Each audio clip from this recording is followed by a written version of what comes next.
Through the centuries, London has inspired great writers, great painters, great statesmen, and great criminals. But in the year 1896, the greatest criminal of them all suddenly came into being. His identity was unknown. He never left a clue.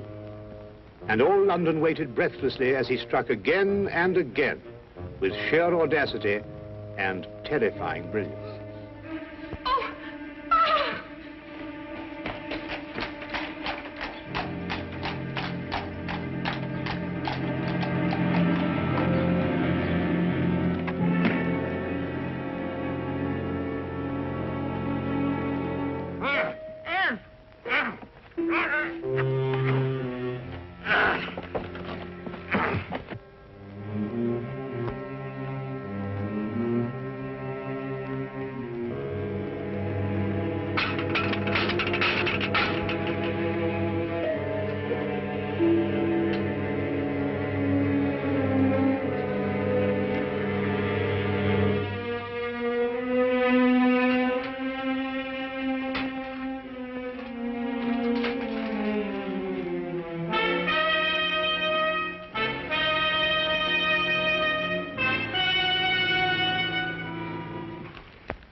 That's fantastic.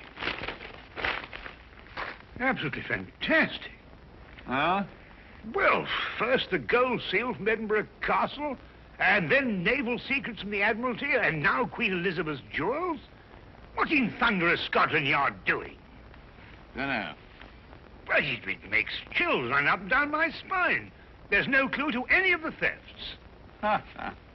You must have some ideas on this case. Huh? What are you doing, anyway? Research. Research? Holmes, do you realize this gang has been helping themselves to state secrets and national treasures? Have they really? Oh.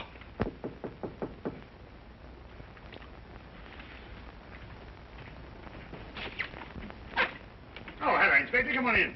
Good morning, Dr. Watson. Is Holmes in? Yes, he is, but our communications seem to be faulty. Oh. There you are, Holmes. Oh, good morning, Lestrade. You're up early. Well, you'd be up early, too, if every government official in London were breathing down the back of your neck. Yes, I must say that would make sleep rather difficult, wouldn't it?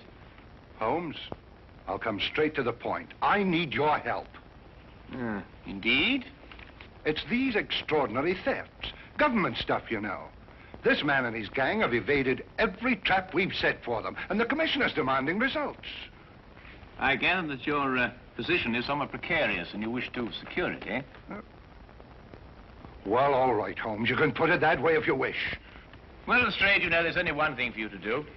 To regain the confidence of your superiors, you must go out and capture this criminal yourself. Well, goodbye, Mr. Holmes. Fine, Lestrade. Good luck. Lestrade, if I can be of any assistance, please don't hesitate to ask me. Thank you very much, Dr. Watson. Good day. Good day.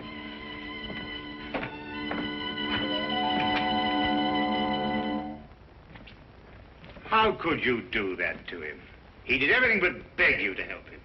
Well, it's the Yard's job to solve these cases. Besides, I'm always giving him help. I should have thought if you wouldn't do it for Lestrade, at least you'd remember the security of England's being menaced by this criminal. Now, look, I know you're pressed, Holmes, but you don't seem to realize the... That's a special blend of tobacco, Watson. You wouldn't like it. I'm sorry, Watson. I didn't mean to upset you. Oh, no, not at all. You just startled me. Sorry. Really. I'm just going out for a walk in the fresh air. Oh, yes, well, goodbye, Watson. Enjoy your walk.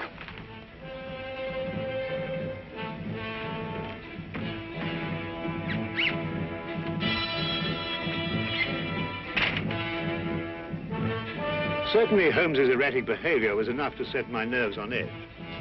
But now, suddenly, I was far more than upset, for I had seen something in that humidor.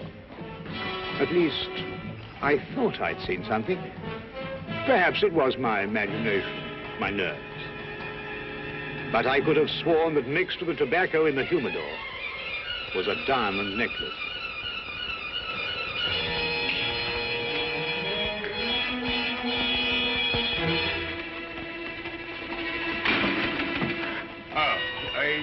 going out. Yeah, you just going in? No, I'm just strolling about. Oh, that's nice. Well, I have an appointment. Oh, I say, would you like me to stroll along with you? Well, as a matter of fact, it's a private matter. I think I'd better go on my own. Oh, right. Well, will I see you for lunch? Most likely, yes.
Really, Watson, I said it was a private matter. No, Look, I don't want you to think that I... Holmes, you must... No. Well, shall I be seeing you at lunch? I believe we've already discussed that. Yes, we already...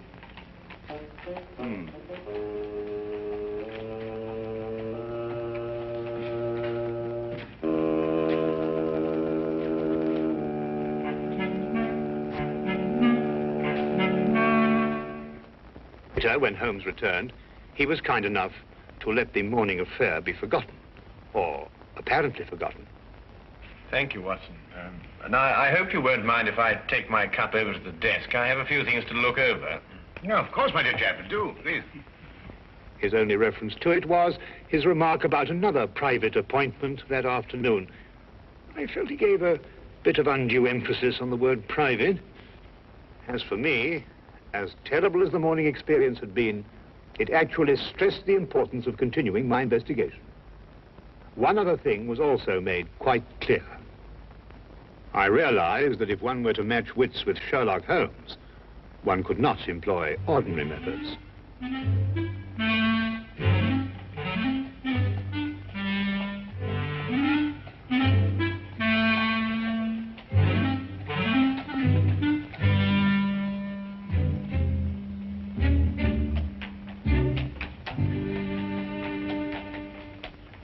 Charing Cross Station, please. I'm sorry, sir, this cab's engaged. That's all right. I'll double your fee. I'm sorry, sir, this cab is not available. But Belinda and I, we're eloping. We don't have time to, I'm very sorry, young man. I'll triple your fee. For the third and last time, young man, will you kindly go and elope with somebody else? Nobody understands us. Not your father or my mother, nor this cabbie. Come, Melinda. We will fight the world together. But we will prove our love. Cabby!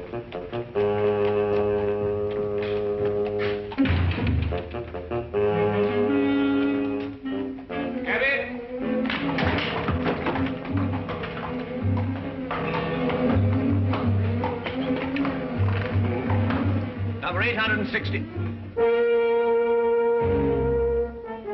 What in heaven's name are you doing up here? This, sir, is where the cabbie usually sits. No. Really, Watson? I'm sorry, sir. I think you've made a mistake, sir. My name isn't... It's Sedgley, sir. Oh. Well, Sedgley, may I give you a word of advice? The corners of your beard are in dire need of repair. Most extraordinary behavior. Ah, here comes the legitimate carriage. Cabby! Cabby! Well, good day, Sedgley.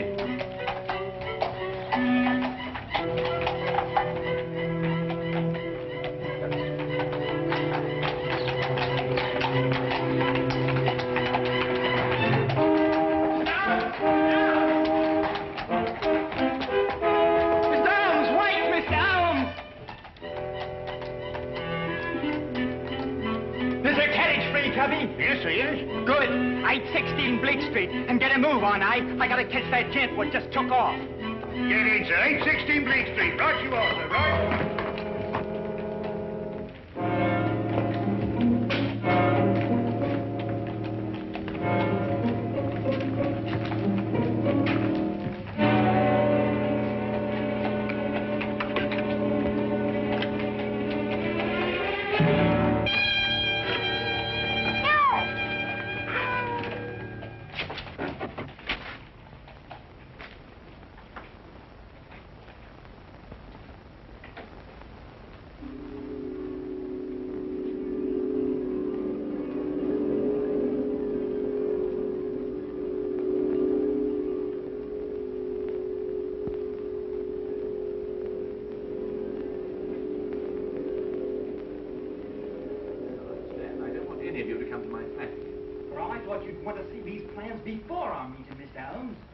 Minor difficulties, nothing serious. Now, Miss Ames. Yes, Mr. Holmes? I want you to take 15 paces to the right and 10 to the left. You must all remember that the first requisite of being a good thief is capable planning. As the newspapers have said, we are the most successful thieves England has ever known.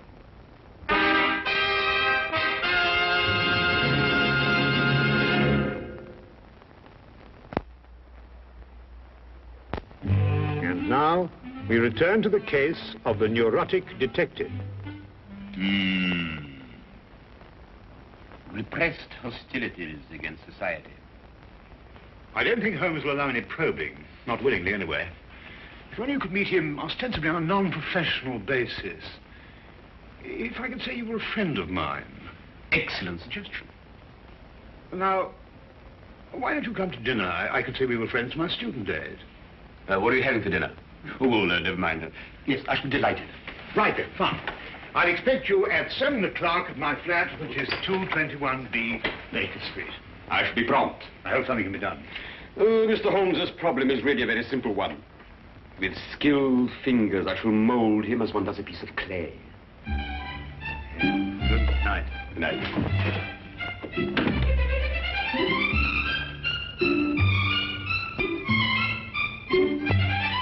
Ah, yes, the inner workings of the mind, Professor. Fascinating. It is amazing how many seemingly normal people are mentally disturbed. Now, take yourself, Mr. Holmes, as a purely hypothetical example. I imagine you might dream that the whole of London fails you. On the contrary, I sleep most soundly. Ah, but then there are all the little nervous habits, the idiosyncrasies. For instance, do you drum your fingers on the table? Do you ever pull the lobe of your left ear? Now, you know, it's interesting that you mention those things, Professor, because I've observed that you have 3 half-smoked cigars in your coat pocket, that your shoes have lifts in them to give you greater height, and that your fingernails are bitten down to the quick. Of course, hypothetically speaking, I suppose you're what one would call an erratic man. Observe the 3 half-smoked cigars. You're also a very vain man. Observe the lifts in your shoes. And more than that, you're a very, very insecure man. Observe the fingernails. I also observe that you've mangled 3 pieces of bread and that you've hacked your roast beef with a more than culinary vengeance. Offhand, and without prejudice, mark you, I'd say that you're suffering from some very deeply repressed hostilities against society. Yes, very deeply repressed indeed. Professor, where are you going? You must excuse me.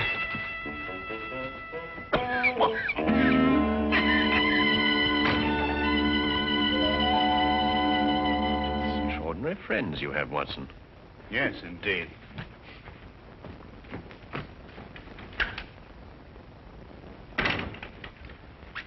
Say, he's completely disappeared. Oh, it's just as well anyway. I'm going to go out myself in a few minutes. Oh, really? Private matter? Oh, didn't I tell you, Watson? I've been invited to a reception in honor of the new Turkish ambassador. At the embassy? No, as a matter of fact, my dear fellow, it's at the house of our Minister for Foreign Affairs. Oh.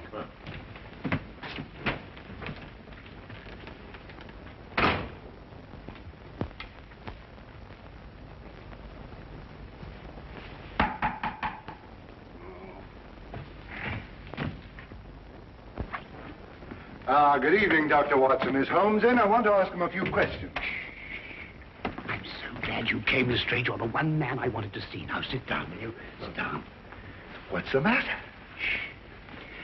Now, Lestrade, I want you to promise me that what I'm going to tell you, you won't reveal till your dying day. The mood the commissioner's in, that may not be very long. I know who London's master thief is. Who? Holmes. Holmes? Holmes. Holmes! Shh. You're joking. I wish I were. Oh, but Holmes... I don't believe it. I can prove it. But that's not the point. The thing we've got to do is to stop Holmes, whisk him away and put him in a home somewhere. Yeah, but... Holmes? Oh, hello, Lestrade. I didn't know you were here. Oh, I, just happened to be in the neighborhood. Oh, good, good. Watson, I wonder if you could, look, can you fix this confounded thing? It keeps on popping up at the back. Hang on. I thought you hated formal affairs. Well, people change, you know, Lestrade. People change. Well, come on, Watson, hurry up. I want... Just a second. Very important to do this, you know. Very important affair. There you are. There you are. Good, thank you. Oh, Lestrade, tell me, how's that big case of yours getting on? Oh, fine. Terrible. We haven't a clue. Oh, I say, flowers. Yes, I'm escorting a rather beautiful young woman tonight. Rather picturesque, don't you think? Well, good evening, gentlemen.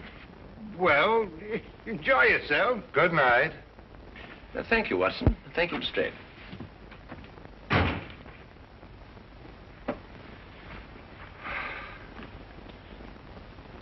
We knew what he was going to do.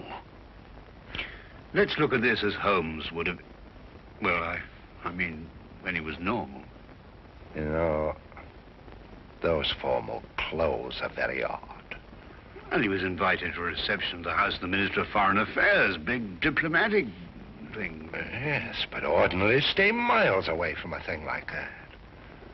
Therefore, perhaps he has a special reason for going. Perhaps.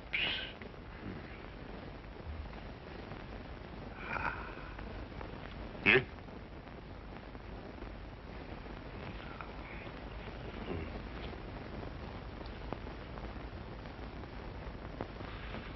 Official papers of state. Secret documents. In the minister's safe! Hurry, Watson! He won't slip away this time. You know, Lestrade, I've never been so unhappy in my life.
Done nothing but sing and dance and talking of a wonderful time. My feet are killing me. Where does the minister keep his safe? In his study. Well, we better get over there right away and be prepared for anything. I think the danger will increase now that the party's nearly over. You're right, Watson. Let's go.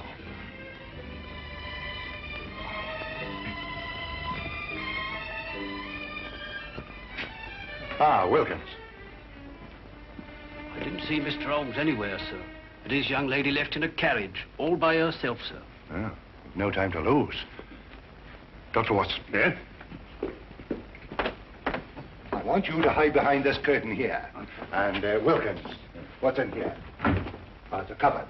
I want you to stay in here and come out when you need it. Right, sir. I'm going to stay in the hall. We'll get Holmes no matter what he does. Right. Right.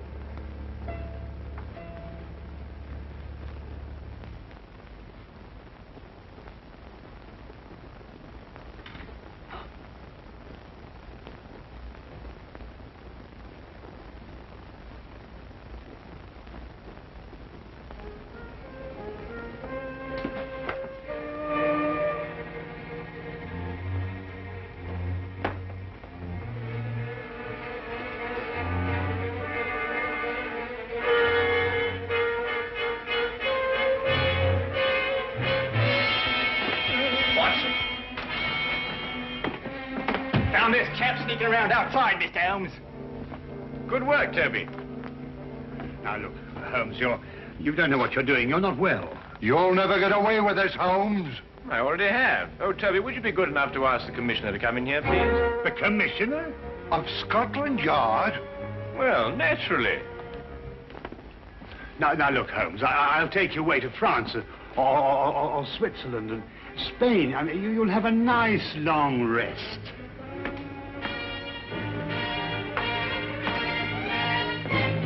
There you are, Commissioner. Splendid work, Mr. Holmes, splendid. Commissioner? You too? What are you talking about, Lestrade? And put your hands down. You're not in any danger. Yes. Mr. Holmes, all Bristol knows you a tremendous debt of gratitude for this magnificent service. Service? Dangers? What on earth are you talking about? There had been a great deal of unrest in recent months regarding the adequacy of the measures employed to guard many of our national treasures and government secrets. It was discussed in the various ministries and at the Yard. It was finally decided that we would put ourselves to a test. Mr. Holmes was hired as a most worthy adversary to our security. The results were most enlightening. A far tighter security system has already been planned. Working for Scotland Yard? But, Holmes, why didn't you tell me? Because the only true test could be obtained by keeping the utmost secrecy. Every personal reaction had to be genuine. The men from Scotland Yard were told nothing because they, too, were being tested. It was essential that everyone believe these thefts in order that the test could be accurate and worthwhile. And the reactions were most amazing at the Yard. And to think, Watson, you didn't trust me.